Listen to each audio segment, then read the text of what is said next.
Merci Monsieur le Président. Mes chers collègues, la garde lycéenne. On a déjà délibéré sur cette question, mais je voudrais revenir sur ce nom de garde lycéenne. Garde. Quel terme? En fait, plutôt que garde lycéenne, et vous le savez, c'est plutôt une équipe de médiation, ça fait moins martial, c'est sûr, qui a été déployée en test dans un certain nombre d'établissements de notre collectivité, avec un bilan, somme toute, qui n'est pas forcément inintéressant. Légèrement faible, tout de même, une bonne centaine de gardes, en fait de médiateurs, pour 552 fiches d'ambiance sur l'année 2018 et 53 faits majeurs relevés, des faits majeurs qui sûrement auront permis, en matière éducative, d'adapter différentes stratégies avec les équipes pédagogiques pour que les lycées puissent retrouver un petit peu de quiétude. Ça coûte à la collectivité, par exemple, et c'est l'objectif pour 2020, 2,75 millions d'euros pour 552 fiches d'ambiance ou 53 faits majeurs relevés.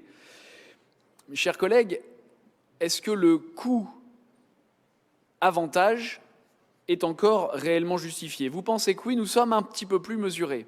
Mais surtout, et c'est là une opportunité, avec la garde lycéenne, avec l'équipe de médiateurs, on augmente quelque peu le nombre d'apprentis. Lié d'ailleurs peut-être un petit peu à la délibération de tout à l'heure. C'est une opportunité pour le Conseil régional de trouver 125 apprentis en plus. C'est peut-être une bonne chose, mais ça permet de servir un bilan et j'espère qu'on reviendra sur les chiffres qui sont avancés entre ceux qui sont projetés et ceux qui nous sont fournis sur le nombre d'apprentis.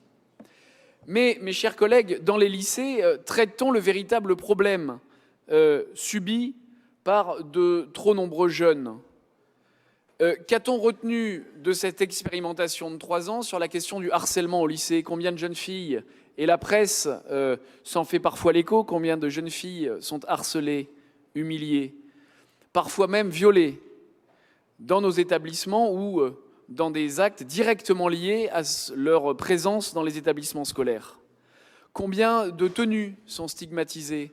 Combien de jeunes filles sont souvent raillées ou de jeunes garçons pour leur couleur de peau? Vous connaissez dorénavant tous l'expression « babtou fragile », discriminant les blancs dans des quartiers souvent où il est difficile de pouvoir se maintenir et avoir une vie paisible. Face au multiconflictualisme supporté par la jeunesse française, la jeunesse provençale, alpine et azuréenne, la garde lycéenne est un bien faible dispositif. Cette équipe de médiateurs ne réglera pas les questions de multiconflictualisme dans nos établissements scolaires. Nous le déplorons, nous nous abstiendrons sur cette délibération. Si vous voulez réellement une garde, c'est avec d'autres dispositifs qu'il faudrait agir. Je vous remercie.